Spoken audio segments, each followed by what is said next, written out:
Espartanos! Espartanos! É isso aí, espartanos! Como é que vocês estão? Bom dia, bom dia, bom dia, bom dia, bom dia, bom dia, bom dia, guerreiros! Bom dia, é isso aí. Vamos lá, mais um podcast espartano. E pessoal, vou ser sincero pra vocês aqui, quanto mais eu leio esse livro aqui, Espírito do Guerreiro, e fico vendo essas histórias aqui, e vou gravar esses podcasts, eu fico realmente num estado de êxtase, porque é muita história bacana e que desperta na gente muitas reflexões bacanas sobre a vida e sobre a conduta da gente ser, na sociedade hoje em dia. Então eu fico muito feliz de estar podendo fazer esse tipo de coisa. Eu fico realmente realizado, de poder divulgar essa mensagem espartana, essa cultura espartana para o mundo. É lógico, nada é perfeito, pessoal? Os espartanos têm um lado podre também. Eu posso gravar um vídeo depois só falando das coisas podres em Esparta, Porque nada é perfeito. Mas vamos, como eu sempre falo, vamos agregar aquilo que faz bem. Vamos filtrar. Vamos pegar aquilo que a gente pode acrescentar na nossa vida e levar como conduta. O que for ruim, você ignora. O que for bom, você agrega. É assim que tem que ser. Bom, espartanos. Então é o seguinte... o último podcast, que eu falei de dever, pátria, honra e pré-julgamento em relação às pessoas, acabou gerando outras reflexões, É engraçado que a gente grava os podcasts e depois começa a vir mais insight ainda sobre aquele assunto e se sente que ficou alguma coisa inacabada, E gostaria até agora, aproveitando esse podcast aqui, de terminar algumas reflexões que eu falei no último podcast. Então, primeiro, em relação ao dizer não. As pessoas com dificuldade de dizer não. Eu comecei a ler alguma bibliografias aqui de pessoas que fizeram sucesso na vida, milionários, bilionários, e muitos deles usam essa frase: muito do meu sucesso foi totalmente relacionado com os nãos que eu falei, a quantidade de não que eu disse para algumas coisas foi a que fez realmente meu sucesso acontecer. Realmente, porque a vida, principalmente hoje com a internet, hoje que a gente está cheio de informação, muita informação, a gente é bombardeado com informação o dia inteiro, WhatsApp, Instagram e uma porradaria de informação na cabeça da gente. E a gente falar não para pessoas, compromissos, usar realmente aquilo que eu já falei nos outros podcasts, o minimalismo, não para pessoas, lugares, sentimentos, emoções, condutas, posturas, rotinas. E isso é que realmente direciona a gente para o nosso foco. Porque o foco é muito disso, pessoal. O foco é isso, eu vou focar só nisso. Não é isso, vou focar só nisso. Para você ficar nisso e focar só nisso, você tem que falar não para um monte de coisa. Então eu estava vendo isso.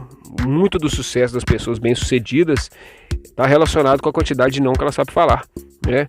E quando eu falo não, é justamente realmente você ter rotinas, rotinas de alavancagem na sua vida, rotinas que vai fazer você se desenvolver, rotinas que vai fazer você chegar em lugares mais altos, intelectualmente, mentalmente, profissionalmente, financeiramente, na saúde, Essas rotinas, essas condutas são essenciais. E você tem que realmente bloquear o seu tempo, bloquear o seu tempo para poder estar fazendo essas coisas, Então, e dizer não pro churrasco ali, às vezes dizer não ali para às vezes a pessoa tem que estudar para uma prova ali, e aí chega aquele, chega sempre aquele amigo, vamos que larga esse trem hoje, só vamos pro churrasco hoje, só larga esse negócio de estudar hoje aí, vamos curtir hoje. E aí que tá, Você tem que ter a força, a personalidade forte, falar não, Não.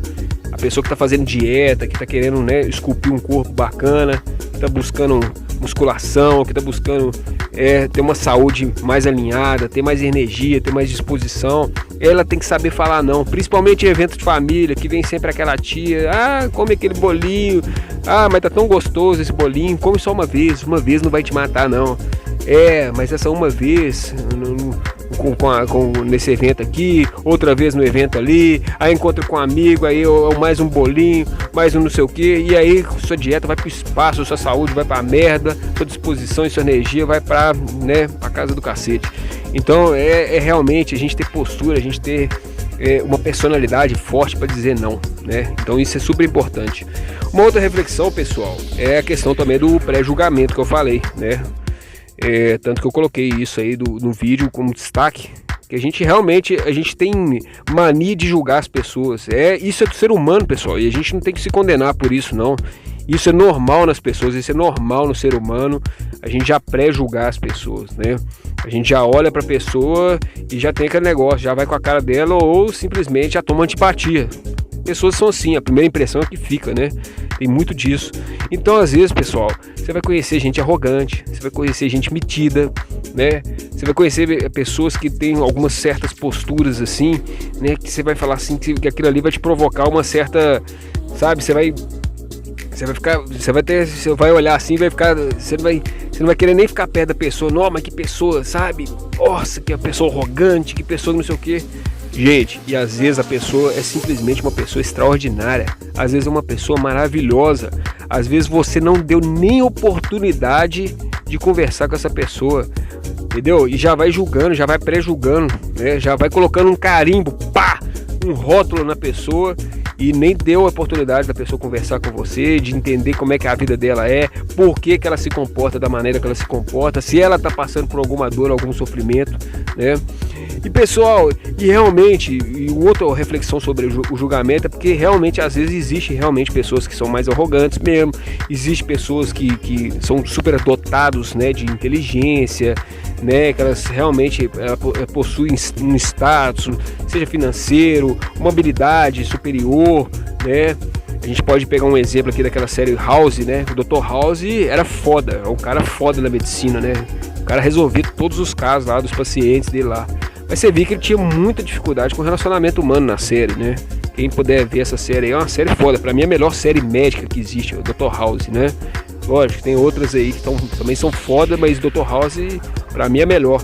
Então você vê que é um médico arrogante, é um médico que não tinha muita empatia, né? O relacionamento pessoal dele era um lixo, mas era uma pessoa super inteligente, extraordinária. Os médicos, eles falam assim, cara, trabalhar do lado desse cara é bom demais, porque eu aprendo demais. Quanto mais eu tô perto desse cara, mais eu aprendo. E é isso, pessoal, é a gente aprender com um desconforto. Aprender com o desconforto é justamente isso, a gente tá perto de pessoas que ostentam ganância, arrogância. A gente está perto dessas pessoas, mas que essas pessoas às vezes vai acrescentar demais na nossa vida, a gente vai aprender muito com elas e às vezes a gente não dá nem oportunidade, né? E uma outra questão é o pré-julgamento do outro em relação à pessoa. Já viu aquela situação assim que você está num lugar e tal, e aí você chega assim numa festa, né, que seja, ou num evento social aí, ou até numa empresa, enfim, em qualquer lugar, não importa o lugar. Aí chega a pessoa, aí você fala, quem que é fulano aí? Aí a pessoa já começa, né? Já começa a colocar a opinião dela sobre fulano. Ih, não, aquele cara ali é chato demais, aquele cara ali é um arrogante, aquele cara ali que não sei o que. E aí a pessoa já vai conhecer a outra armada, com escudo, né?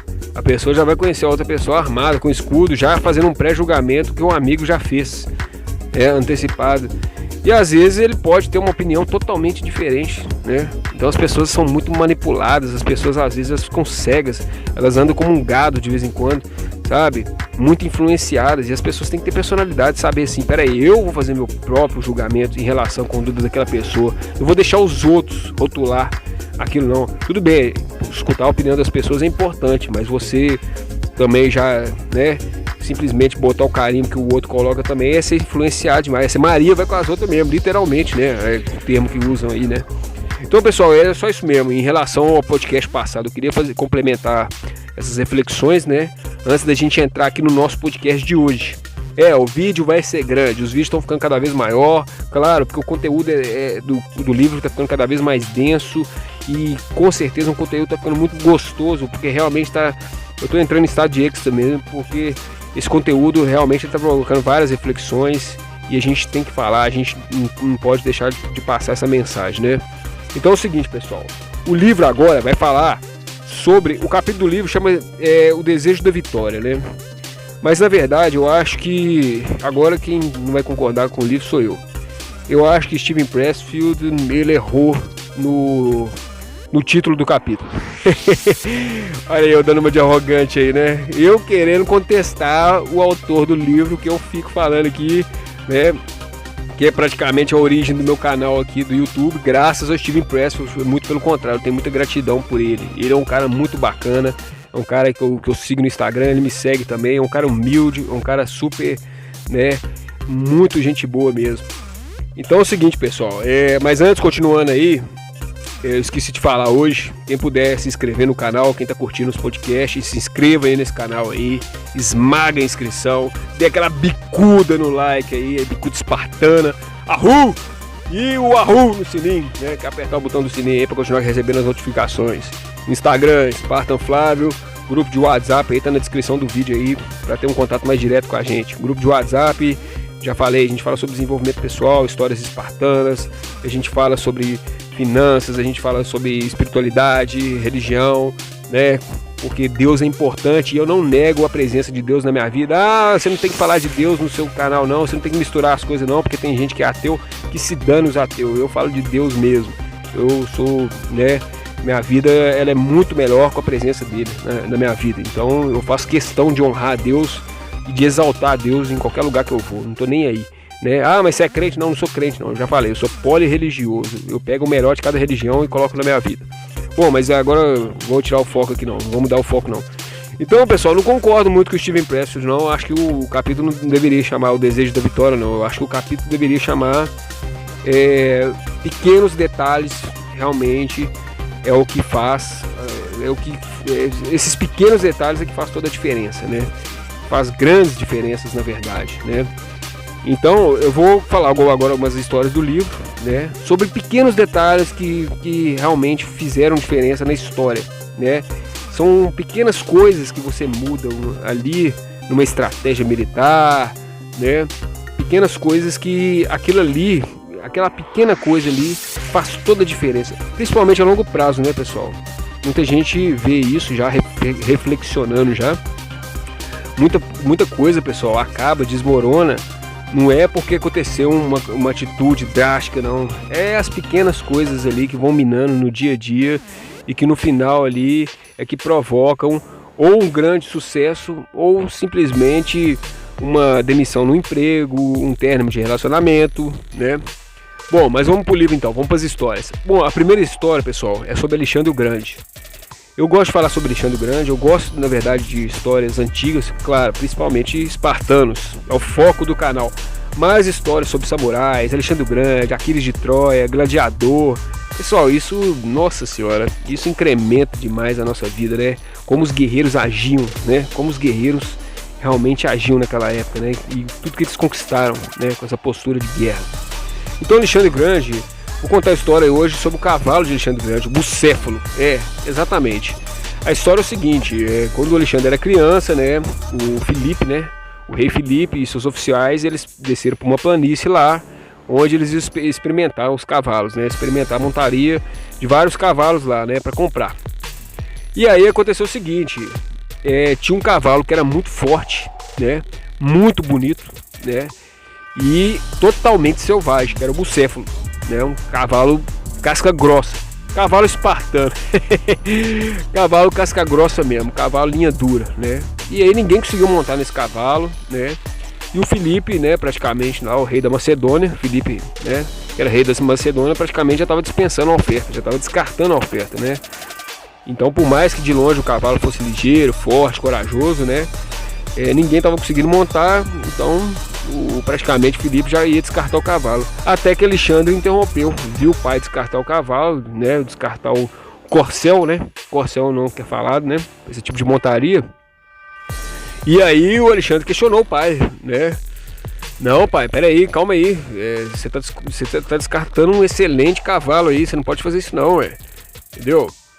E aí o rei chegou para Alexandre e perguntou, Alexandre, meu filho, então é o seguinte, quanto você pagaria, né? Quanto você pagaria por esse cavalo? Se você conseguisse montar nesse cavalo? Aí o Alexandre responde, não, eu pagaria por esse cavalo, eu pagaria tudo, eu pagaria toda a minha riqueza, né? Toda a minha herança de príncipe para ficar com esse cavalo. Aí Filipe simplesmente chegou assim, não, então beleza, você vai tentar montar no cavalo então. Tenta montar no cavalo, se você conseguir montar no cavalo, o cavalo é seu, né? E assim foi feito.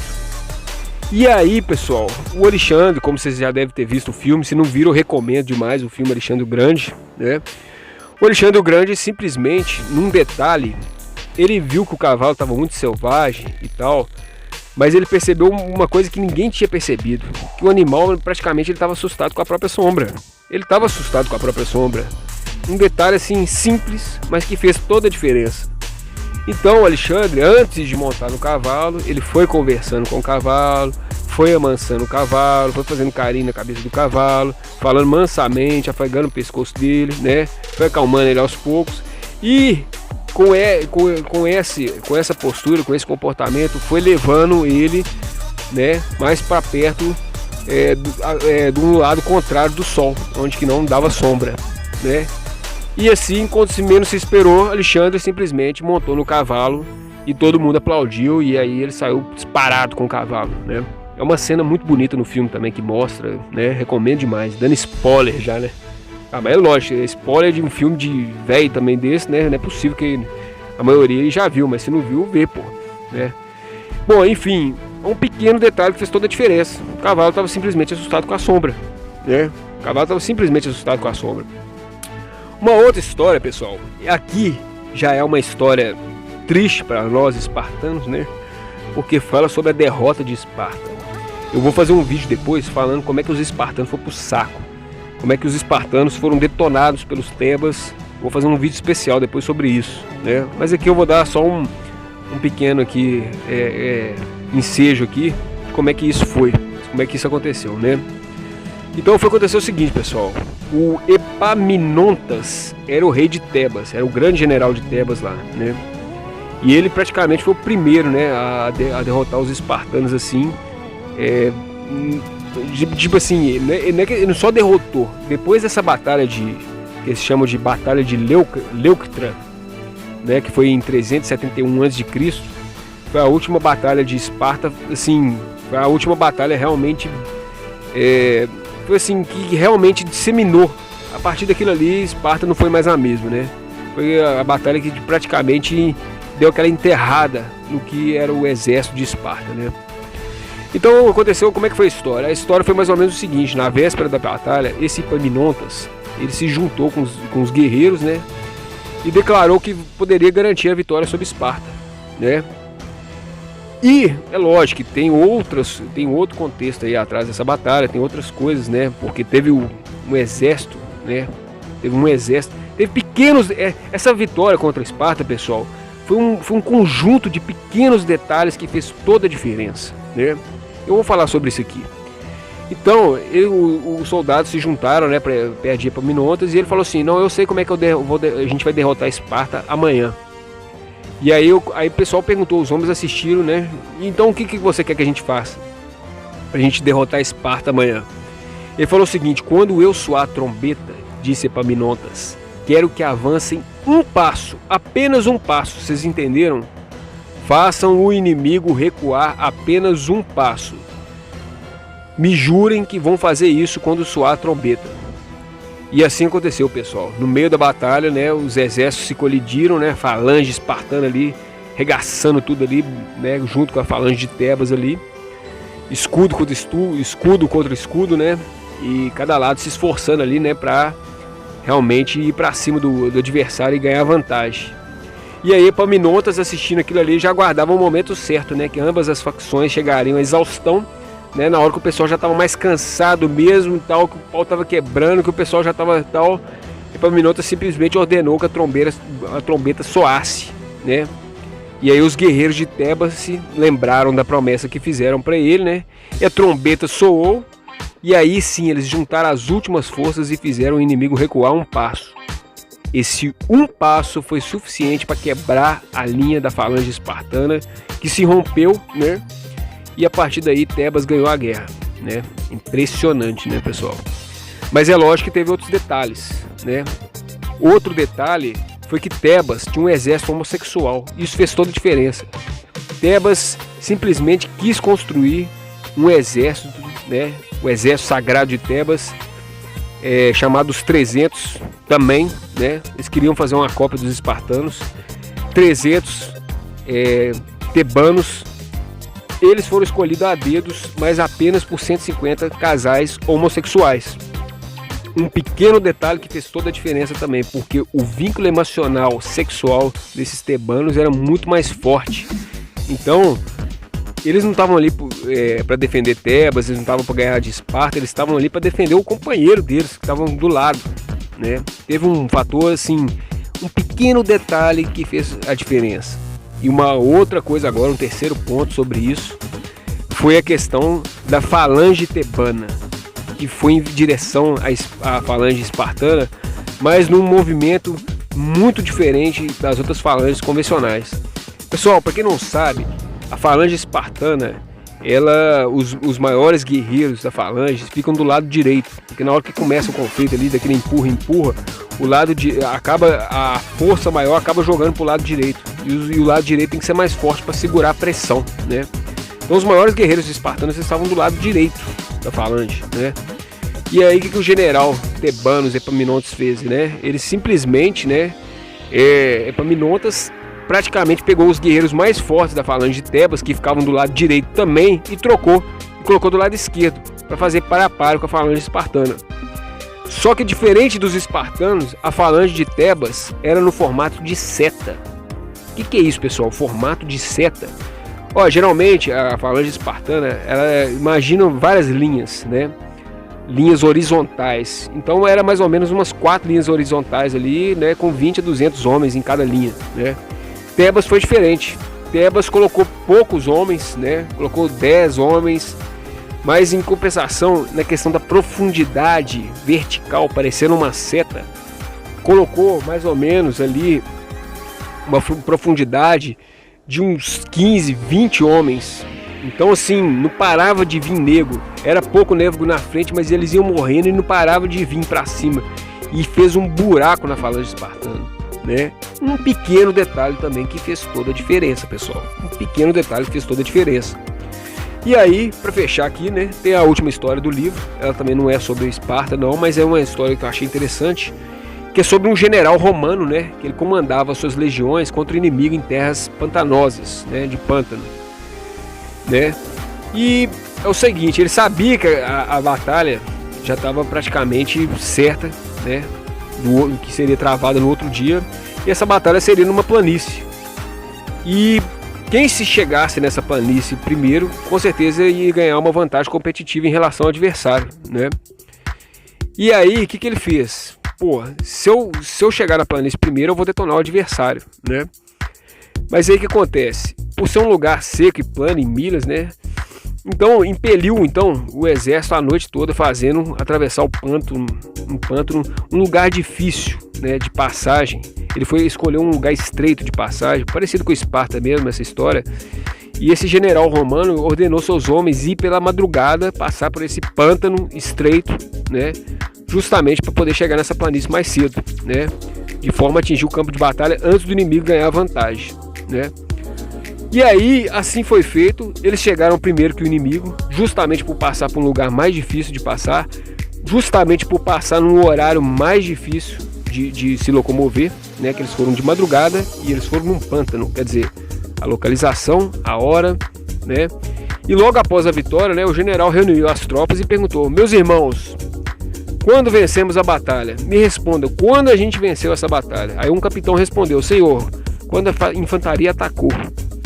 Aí um outro soldado simplesmente respondeu: não, general, nós vencemos a batalha. O outro disse assim: senhor, nós vencemos quando a cavalaria invadiu. Foi a parte que a gente venceu a batalha. E aí o general disse: não, pessoal, a gente venceu a batalha. Nós vencemos essa batalha na noite anterior, quando nossos homens atravessaram aquele pântano e conquistaram a vantagem indo pela madrugada. Mais uma vez, pequenos detalhes que fazem tanta diferença. Pequenos detalhes que fazem uma grande diferença. E pessoal, e aí a gente vai para a reflexão desse vídeo de hoje, né? Quando a gente pega essas histórias e vê que essas pequenas coisas fizeram tanta diferença, o que a gente lembra, né? Principalmente o pessoal que estuda desenvolvimento pessoal. A gente lembra simplesmente do princípio de Pareto. Pessoal, para quem não conhece o princípio de Pareto, Pareto afirma que 20%, né? 20% das coisas bem feitas, das coisas certas bem feitas, elas atingem 80% dos resultados, né? 20%, né? 20% bem canalizado ali das atividades que devem ser feitas, né? Por exemplo, ir pelo pântano, ver a sombra do cavalo, né? Organizar a falange de forma diferente, né?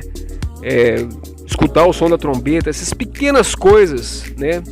Esses 20% geraram 80% do resultado. Então isso é muito importante para a gente levar para nossa vida, pessoal. Isso é muito importante para a gente levar na nossa vida, em tudo, em todas as áreas. Na sua área profissional, tá? Você tem um monte de serviço para fazer, mas quais é aqueles 20% que são essenciais e que, se você fizer, faz toda a diferença no seu serviço, né? Então, assim, para tudo, no seu relacionamento com sua família, com sua esposa, quais atitudes, quais são aqueles 20% assim que são essenciais, que aquilo ali não pode faltar. E aquilo ali são os 20% que em relação à produtividade vai fazer toda a diferença, né? Os 20% é muito da questão de quem estuda produtividade, pessoal. É justamente fazer menos, né, e obter mais. Igual essa semana aí foi engraçado que o pessoal no grupo dos espartanos mandaram um vídeo de 2 japoneses praticamente jogando ping-pong. Só que um ficava parado e o outro corria para um lado, corria para o outro. E o que estava praticamente parado ali, só, né, tranquilão, sem sair do lugar ali, praticamente ganhou o jogo do outro que ficava correndo para um lado para o outro. E aí eu falei, pô, isso é produtividade, né? Ele ganhou o jogo parado, né? Não fez muito esforço e praticamente 20% só do esforço dele gerou os 80% ali do sucesso na vitória ali no jogo de ping-pong, né? Produtividade é muito disso, pessoal. Produtividade é muito disso. Então, realmente, pessoal, a reflexão é essa. Pequenos detalhes podem fazer toda a diferença, né? E na vida, a gente tem que sempre buscar conhecimento. A gente sempre tem que buscar formas, porque tudo na vida, seja estudar, né? Seja trabalhar, seja lidar com as pessoas, seja lidar com a sua família, seja lidar com a sua saúde, sempre existem formas, sempre existe, sempre tem como você melhorar em cada área, sempre existem ferramentas que vão alavancar você, vai impulsionar você a melhorar em cada área da sua vida, né? Esse é o ponto chave, pessoal. Uma pessoa que está cavando um buraco ali, ela vai levar 2 meses para cavar aquele buraco com a mão, né? Vai levar 2 meses para cavar o buraco com a mão. Ela adquirindo uma ferramenta, por exemplo, uma pá, ela simplesmente vai cavar o mesmo buraco em 2 horas. Então, pessoal, é isso que eu estou falando. A gente precisa de se desenvolver e buscar formas, buscar conhecimento para identificar essas ferramentas que fazem toda a diferença, né? Identificar essas ferramentas que vão alavancar, que vão manter a gente motivado nas nossas lutas, né? Porque não é simplesmente chegar, sentar na cadeira e é isso, vai para frente e sem pensar de forma estratégica. Como é que você pode melhorar cada coisa? Bom, espartanos, espero que vocês tenham gostado da reflexão de hoje aí. Se gostou, curte esse vídeo aí, se inscreva no canal, compartilha aí para quem que você acha que está precisando escutar esses podcasts espartanos, que é na lata, que é rasgado, né? E é isso aí, maior proximidade com a gente aí. A gente vai devagarzinho, como eu já falei, eu prefiro ir devagarzinho. Ah, porque o seu canal é muito bom, o seu conteúdo é muito bom, por que você não paga para divulgar a mensagem e tal? Não é meu foco agora, eu prefiro ir devagarzinho, eu prefiro ir pouco a pouco. Eu prefiro que esse pessoal que está fazendo inscrição aí, a gente fique nesse contato mesmo. Eu converso com todos eles, o pessoal manda recado, eu respondo, estou sempre acessível a essas pessoas. Prefiro um grupo pequeno de pessoas, mas um grupo que está ali interagindo, que está gostando, que está participando, que realmente escuta o podcast até o final, né? Do que sair comprando robozinho aí, comprando seguidor, né? Eu prefiro nesse esquema aí. Então é isso aí, Falange. E é isso aí, poucos venceram muitos em Esparta, nunca se esqueçam disso aí. Espartamos junto aí, um ótimo dia pra vocês aí. Espartamos junto. Ahul!